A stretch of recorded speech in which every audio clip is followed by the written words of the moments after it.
So you want to start a business in 2024, but you don't know which one to start. Well, in this video, we'll be comparing drop servicing and drop shipping, and we will find out which one is the better option. These are two of the most popular business models to start, especially when you're first beginning.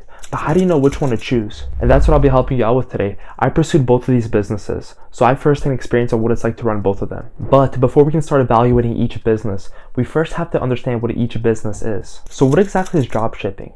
Dropshipping is an online business model that allows you to sell physical products without ever having to touch them. So you find the product, you find the supplier for that product, you create a store around that product, you market that product. Once you get a sale, you go straight to your supplier, and your supplier will ship that product out straight to your customer. And how I did it was I went on TikTok to find trendy products that I thought would do well.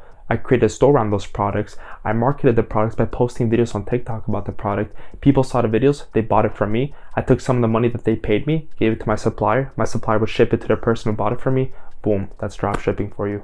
And when it comes to drop servicing, think of the same exact model as drop shipping, except instead of selling a product, you're just selling a service that you have a contractor that fulfills it for you. And what I was doing was I was selling editing services. I'd find clients and my editor would edit all the videos for my clients. Therefore, I was never in the fulfillment. My main job was to market the service. And if you've been paying attention, you can tell that there's a similarity between these two business models. They both put an emphasis on outsourcing. But which one's better, outsourcing a product or a service? And when choosing which business model to run, you have to look at various different factors when choosing which one to pick. That's why we're going to be focusing on three main categories when we're comparing these two business models. And to truly make sure that we're picking the best business model, each category will have 3 subcategories within it. And so we'll be comparing each business at the subcategory level. The business that wins that subcategory will get 1 subcategory point. The business with the most subcategory points within one category will get 1 category point. And the business with the most category points in total will win the whole matchup. I already know that by the end of this video, I'm never going to want to say the word subcategory and category ever fucking again. These are the 3 categories that we'll be looking at. The first one is startup. How hard is it to start? The second one is potential earnings. How much money can you make from it? And the third one is scalability. How hard is it to scale these businesses up? So let's take a look at the startup category. And the 3 subcategories within the startup category is startup capital, skills and knowledge, and how hard is it to get the ball rolling. So when it comes to startup capital, how much money you need to run each business, it all depends on which method you choose to run your business. You can either choose organic or paid methods. Organic is free, but it takes longer to scale, while paid costs money, but it scales faster. Typically when you're first starting out and you don't have a lot of money, you want to use organic methods to get the ball rolling. But once you've made some money, you want to use that money that you made and invest that into using paid methods to scale things up quicker. And so let's assume that since you're starting out, you're going to be using organic methods to market your product. And if that's the case, then the cost to run both of these businesses is pretty similar. The only real expenses that you'll have on a monthly basis is some software subscriptions, and you can easily afford that with a part-time job. But when you make a sale in drop shipping, you're gonna have to pay for the product. And when you make a sale in drop servicing, you're gonna have to pay a contractor. So it really depends on what product you're selling and what service you're selling. So that varies from business to business. And this is where having high profit margins is super important. You wanna make sure you're making a lot more money than what it's costing you to fulfill. So when it comes to startup costs, neither of them really take that much money to run. So they're both gonna get a point for startup cost. Now the next subcategory of the startup category is the skills and knowledge required to start and run each business. Now with dropshipping, the main skills that I will say you need is being able to spot trendy products, being able to create good stores, and being able to market your product. Now with drop servicing, the main skills that you will need is being able to find the service that's in demand, being able to market that service, and being able to sell people on that service. And from first-hand experience, I will say that sales is not an easy skill to learn. I mean, bro, it takes hundreds upon hundreds of reps just to get fucking decent at that shit. I mean, you really have to put the work in for sales. I mean, I literally remember my first sales call. I had to hold my phone to the side of the computer to read my sales script off of, just because I couldn't remember that shit. I was sounding like a fucking robot. I mean, I was bad at it. But as you keep progressing and keep doing it over and over, you're gonna get better. Even to this day, I dislike hopping on sales calls, but just push through it and you're gonna get a feel for it eventually. Now, when it comes to the knowledge, you don't need to know everything around what you're selling. You just have to know enough to be able to sell it. You know, when I had my editing drop servicing business, I only knew a big overview of it to be able to sell it. Once I sold it, my editor would do all the work from there. And the same exact thing with dropshipping. To be honest, I only knew enough about the product I was selling to be able to create good content around the product I was selling so the viewer would want to buy it. So as long as you have a decent understanding around what you're selling and how to market it, I mean, you'll be fine. But since you have to learn the skill of sales and drop servicing, I will give the skills and knowledge point to drop shipping since it's a little easier to learn and get started since you don't have to learn the brutal fucking skill of sales and dropshipping. And quick side note, don't look at it as a bad thing that you have to learn sales and drop servicing. I mean, once you learn sales, you'll literally never go broke. Now it's time for the last subcategory of the startup category. How hard is it to get the ball rolling with each of these businesses? Now with dropshipping, it might take you weeks, maybe even months to find the winning product. But once you do find the winning product, you can scale it to the moon. I mean, I remember my situation. I would spend weeks upon weeks creating a beautiful little store for a product that I thought was going to take over the world. And then when I launched it, it would fucking flop. I mean, it was the most devastating shit ever. While for drop servicing, it's much easier to pick a service that you think the market will need the most. You simply go out to the market and ask them which problem they need solved the most. And even if you do somehow pick a bad service, it's not as much effort to switch over to a new service opposed to switching over to a new product. Therefore, when it comes to getting the ball rolling, I'm going to go ahead and give the point to drop servicing because it's not as big of a pain in the ass to switch services if you need to.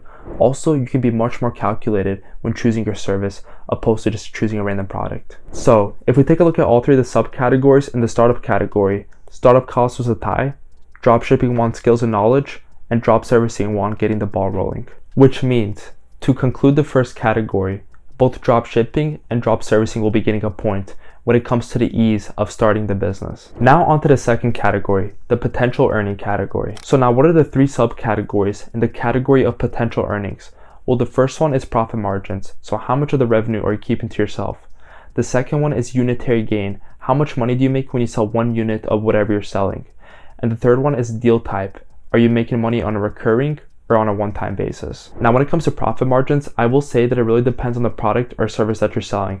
But in my personal experience, I found the profit margins with drop servicing to be much better because you can leverage the global talent marketplace to fulfill the service for you. So for example, my editing drop servicing business, my editor was in Serbia and it didn't cost me much money to pay him for the videos that he was editing. So when it comes to profit margins, that's going to be a point for drop servicing. Now, when it comes to unitary gain, basically how much you make from one transaction, I'm going to easily give this one to drop servicing because with drop servicing, you're typically charging high ticket prices opposed to drop shipping where you're charging low ticket prices.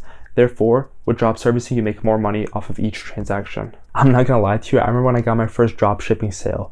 I was working at Papa John's and I just got done putting little fucking pepperonis on the pizza. I checked my phone and I saw I made 30 bucks off of a drop shipping sale. I was literally about to quit my job right then and there. And I also remember my first drop servicing sale. Even though it was a sale for 500 bucks, I made more money than a drop shipping sale. It didn't feel as good as a drop shipping sale because as soon as I closed a drop servicing client, I was burdened with onboarding and fulfilling, opposed to drop shipping where when somebody buys your product, all you have to do is just ship it to their house. But still, you make more money per transaction with drop servicing, so point for drop servicing. Now let's talk about deal type. Are you getting paid once or are you getting paid on a recurring basis? Now with drop shipping, unless you have a niche store with a strong brand, it's basically one and done when somebody buys your product. Opposed to drop servicing, when somebody buys from you, they're going to pay on a monthly basis until they churn. So when it comes to deal type, since each client's paying you on a monthly recurring basis in drop servicing, that's another point for drop servicing, which means that drop servicing dominates the earning potential category 3-0. So the startup category was a tie, which means that both drop shipping and drop servicing got a point for the startup category. But when it comes to the earning potential category, drop servicing dominated 3-0 in that category, which means that drop servicing gets that point, which puts drop servicing up 2-1 against drop shipping. Now let's take a look at the final category, which is scalability. Now the three subcategories in the scalability category will be demand, fulfillment, and sustainability. So when it comes to the demand of each business, it purely depends on the product or service that you choose. But I will say though, when it comes to drop servicing, you want to make sure that your service can't be easily replaced by AI. But as of now, it's not a huge issue. Keyword, as of now. Like for example, I probably wouldn't start the same editing agency that I started over a year ago due to the introduction of AI tools like Submagic and Opus Clips, which greatly decreases the need and demand for editing agencies. So when it comes to demand, it's a tie since it purely depends on the product or service that you're gonna choose. And please make sure that before you choose a product or service, you do a lot of market research and you get market feedback on whether that product or service is actually in demand. Now the next subcategory of the scalability category is fulfillment. And when it comes to fulfillment, you're going to be outsourcing the majority of it to either your contractor or your supplier, so you won't be doing a whole lot in the fulfillment side of your business. But each business model can have its own problems with fulfillment. Like when I used to dropship, from time to time I'd run into problems with my suppliers, like quality problems, shipping problems, even my bank blocking my fucking card from buying the product on the website. While with the job servicing, most of the fulfillment problems came from contractors leaving, hiring contractors, or knowing how to manage them so they deliver quality work on time. So once again, fulfilling is very similar for both of the businesses, so they're both going to get 1 point. Now the last subcategory of the scalability category is sustainability. Now the absolute biggest problem that I had with dropshipping was that it was super volatile.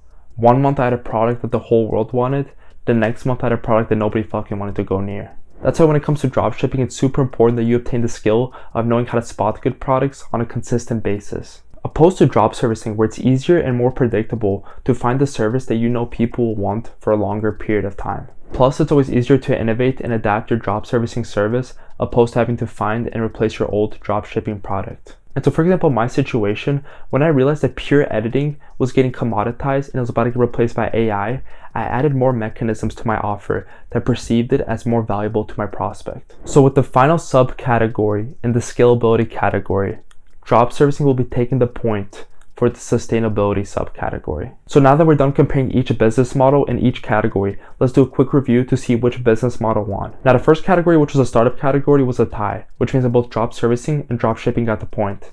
Now the second category, which was the earning potential category, drop servicing dominated, which puts it up 2-1 against drop shipping. And the last category, which was a scalability category, drop servicing once again got the point, which puts it up 3-1 against drop shipping. Which means that drop servicing didn't lose a single category, beating drop shipping 3-1, making it the better business model to start out of the two. Now this does not mean that drop shipping is bad. You can truly make a lot of money with both business models, but when it comes to the factors that I went over today in the video, I truly believe that drop servicing is a better business model to get into. And so if you got any value from this, please hit the subscribe button and I'll see you in the next one.